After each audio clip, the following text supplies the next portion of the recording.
Now, I've been putting off today for far too long, and that's because it involves cutting a big hole in a perfectly good guard. Now, I've been reading all the comments you guys leave over the last couple months, you know, when's the big stainless snorkel coming on the 80 series, and I've got a snorkel, but I've bought this.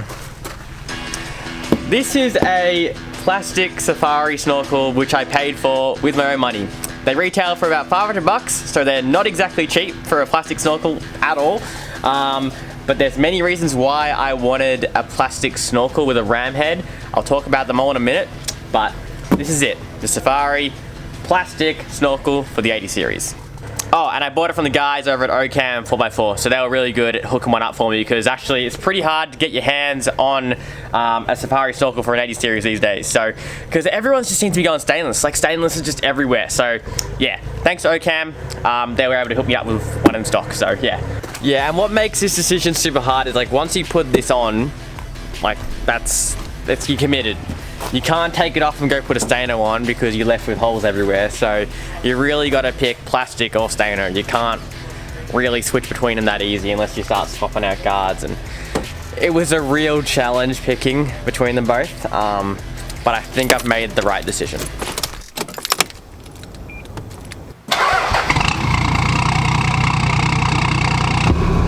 So a Safari over a stainless snorkel. Why would I do that? Let me explain. So this mod has been a really hard decision to make.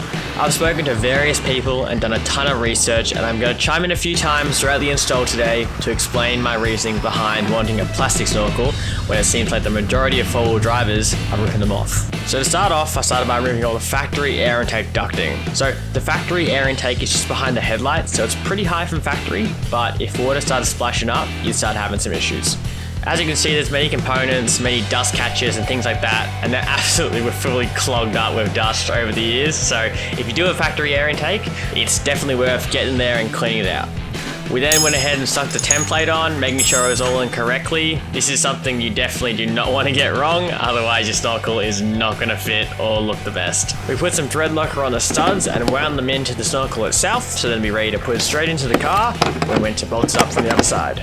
So we've marked out with the template provided where our holes are going to be. Now it's time to drill in the car. We'll get to that highly anticipating moment in a second, but right now we're heading up a track into the bush where I'm going to tell you why I chose the Safari snorkel, specifically a plastic snorkel, over a stainless steel snorkel. So today's video is sponsored by Fulcrum Suspension. If you're looking for a new suspension setup for your four-wheel drive, just like the Formula 4x4 lift kit I've got here in the 80 series, Fulcrum are currently running a 20% off discount across their suspension lift kits and suspension components. They also offer a click and fit service to help take the hassle out of getting your suspension installed. But this offer only lasts till the end of November, so you got to get in quick, score yourself a bargain, and use the link in our video description to get a new lift kit for your four-wheel drive. Alright, back to the video. And it was actually quite greasy today on the way in there. I had to put my foot down quite a few times just to get up some sections because it was wet and slippery. And this footage is from my 3-channel Dashcam setup, which has got 3 cameras on it and it just records continuously whenever I drive. So it's always handy to look back on moments or things. I can see what happened. Oh, did more than I intended. A little bit muddy on the way in here, but anyway, why did I pick the Safari snorkel? So there's quite a few reasons why I end up going plastic over the stainless, and I'm going to get into those reasons now, starting with the ram head. Now, I don't want to start World War III in the comments, talking about forward snorkels versus backwards. Look, I personally think that a ram head is more efficient. Facing forward, it just is. I've seen the data. It adds up that if you have the ram head going forwards, air is being rammed in, it's more efficient, you get more power. And now the performance difference from having a Staino snorkel versus a ram head, it's very negligible, if any, really. I have seen data about it, but I really don't think it's much to talk about unless you're trying to build a race car. And besides, you got to factor in the actual size of the snorkel, how many turns are in it. Many factors go into this, and this car isn't built to be a race car, so those tiny little percentage differences aren't a big deal to me. We'll talk more about the size of the snorkel and intake and all that later, but my main reason was going for a ram head was water ingress. That is water coming in through the top of the snorkel, down the snorkel, into your airbox. Now, I personally can't see how in a Staino that doesn't happen. I understand that they're bent and what degree angle they're on, but I can't see in really harsh conditions how water or snow or whatever can't get in down the snorkel.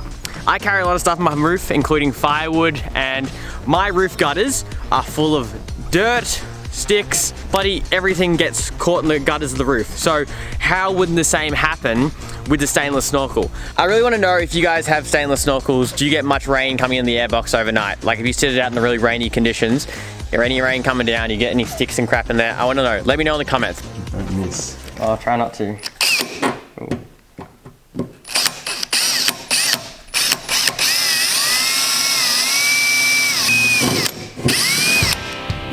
Not bad.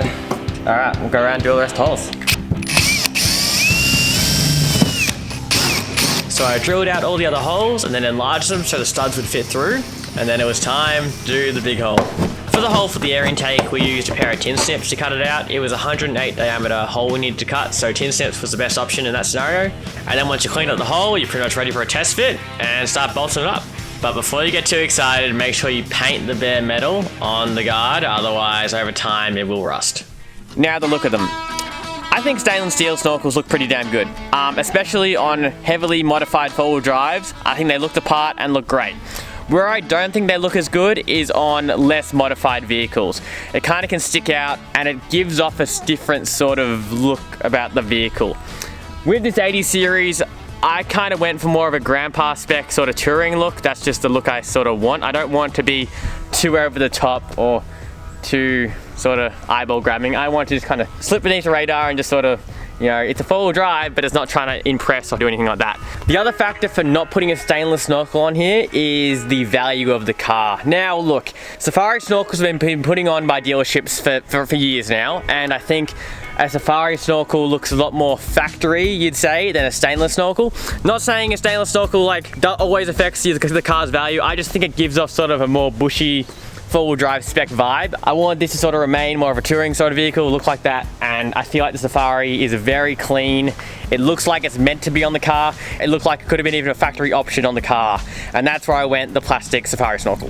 And I think the only reason I'm kind of worrying a bit more about the looks this time is because it's irreversible.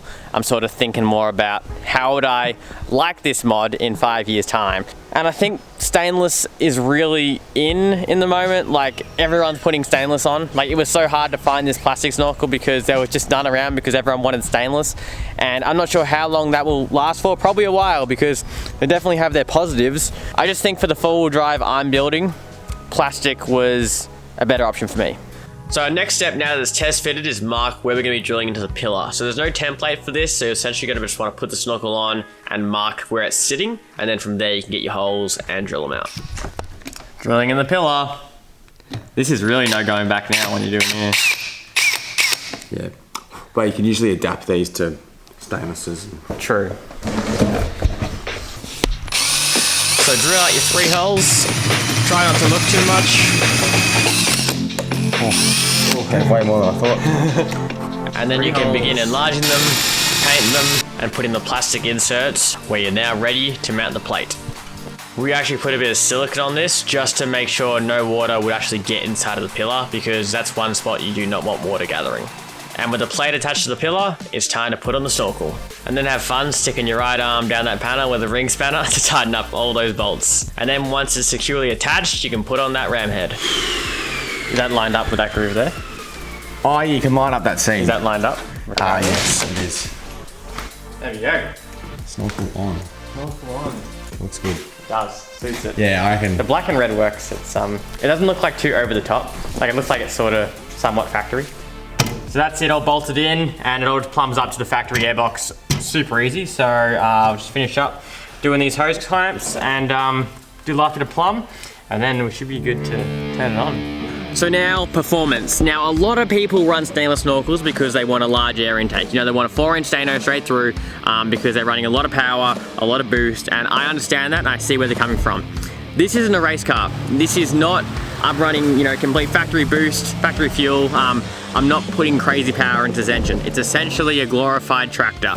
Now, the air intake, the stock air intake, I'd say was maybe 3-inch diameter at best, and that was in behind the front light. So This is, I think, around a 3.5 inch air intake, so it's already beating the factory, and I haven't noticed any difference in terms of performance. Maybe on the highway when it's ramming air in at 110 Ks, maybe a slight amount up a hill, but really negligible difference in performance. Now, I have seen, you know, 4Bs with big 4-inch, like Jane's got the 4-inch Staino, swears by it, and even cars that got bigger stainless steel snorkels on them. And I think maybe for running a large amount of boost, maybe that's something you want to look into. But I think for this setup on this car, this is plenty of air getting into the engine. And this is actually the updated version of the Safari snorkel for the 80 series, so you can see it's quite a bit bigger than a lot of other plastic snorkels on the market. So it actually does let in a heap amount of air. So unless you're planning on turning your 4B into a race car, I really wouldn't worry yourself about how many turns the snorkel has, and if it's not a 5-inch snorkel, it's not going to be good enough. Like, I really wouldn't be too concerned about that. The reason I put this snorkel on is to raise my air intake so I can cross rivers in the high country. It's not about getting a power increase. As much as Safari and other people might market it about power increase, this is more for me about raising that air intake to keep the water out.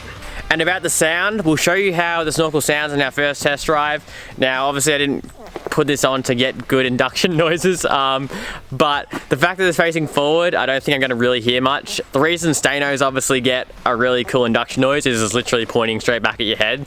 I think that could actually get too annoying if you kept listening to that all day, but actually no, induction noises are cool. Maybe it is a cool thing, but we'll see what the car sounds like. I don't think it's gonna be a heap of induction noises, but we'll wait and find out. Anticipation awaits. There you go. You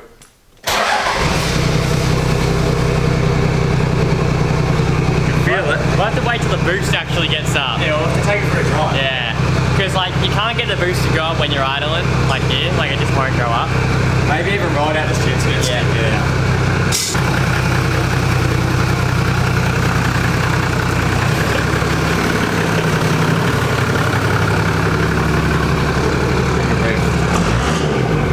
Actually, what's up, guys?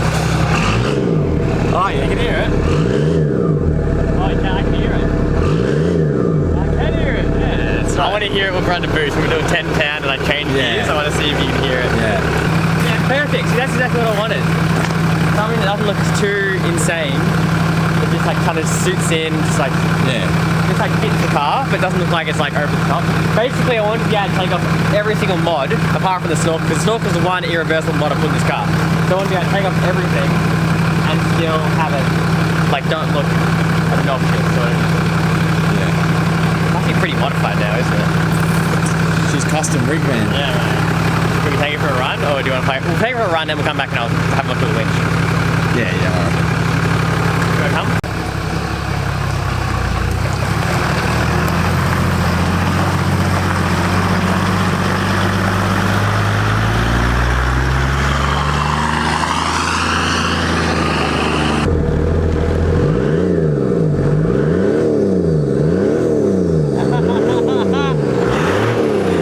Can you hear it in the car? Yeah, I can hear it a little bit. Can you hear it better out there? Yeah. Do you hear it? Not really. Not really, to be honest. But these aren't noisy anyway. These aren't meant to be noisy. Yeah, that's it. Like, I reckon if you faced it backwards, it'd be. But the thing is, yeah, I don't really want. No, you don't want it noisy. It's annoying. Noise. I reckon it'd be cool for like the first test drive, and then you'd be like, all right, this is kind of annoying. The Safari aren't saying with this you get amazing induction noises. Like that's not the idea behind it. Yeah, you need custom airboxes and shit to do that. Well, yeah, exactly. Yeah. We'll put it through to 10 pound and we'll see if we get anything coming. But yeah. So in terms of actual toughness and how this will withstand on the tracks, obviously a stainless snorkel is going to handle better. I've seen a lot of other people use their stainlesses and used it almost as scrub bars to, you know, ward off dents onto their panels. They can definitely take more of a hit than a plastic snorkel can. If I get to the stage where my snorkel is, you know, on angles where it's scraping the track, I'm probably in for a bad day anyway. But I think it does feel fairly tough. It feels like it's not going to come off. It does feel very strong on the car. But obviously, if you're serious about, you know, making a comp truck, probably just go Staino. That's not a comp truck. It's just not. It's a touring four-wheel drive vehicle that is meant for some tough tracks, but it's not set up to be a comp truck. And this is the V-Spec Safari Snorkel, which the V-Spec has a special UV coating on it to basically protect it so it doesn't fade over time, and it's got a lifetime warranty on it. So I'm expecting it to basically look the same as this in 5-10 years time. So I'll hold fire to that. Now I do think there's a hybrid option where you can get the best of both worlds. You can get a ram head and you can get a stainless snorkel for the toughness. So a powder coated stainless snorkel with a ram head like that, essentially the same design, but have it stainless, just so if you are going to go on tracks, you know, you're not going to be worried about breaking it or cracking it or anything like that. I reckon that'd be the awesome option, because I personally just love the ram head. I think it's much superior to it coming out the back like that. And then you can have your 4-inch ram head on, plus your 4-inch stainless snorkel with no bends or anything. And I think that'd be an awesome hybrid option out there as well.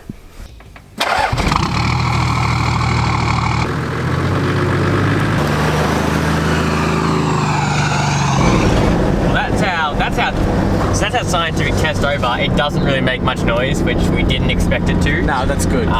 Just to reiterate, because people, I guarantee, because we've said it, someone's going to comment, oh, snorkels aren't meant to make noise. To clarify, we don't want it to be noisy. We were just curious as to whether it would be. Exactly. So, sounds good, works good, looks good. Yeah, it's good.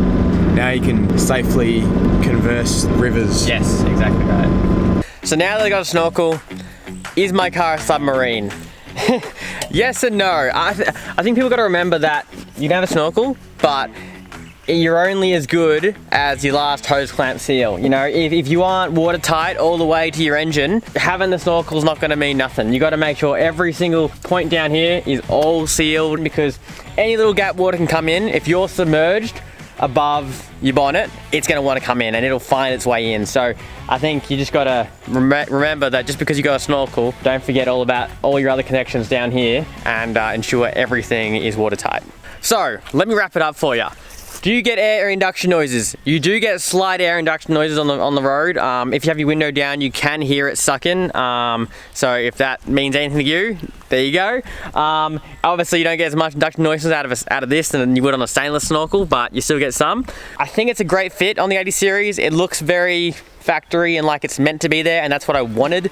So I'm really happy with how it turned out. And yeah, I'm just stoked to finally have this mod on, because the whole reason of me putting this on is so I can cross rivers, and now I can. So this summer is going to be awesome. Definitely heading to the high country. Definitely going to have this wading across some large bodies of water, which I'm stoked for. But yeah, make sure everything's all watertight and you'll be all good. But yeah, so stoked to have it on. Let me know what you think of the 80 series now with its Safari Snorkel on. I think it's looking pretty good. But yeah, keen to see what you guys have to say about it. Do you think it looks rubbish? Do you think it looks half decent? Please let me know in the comments. And yeah, thanks for watching. I'll see you in the next one.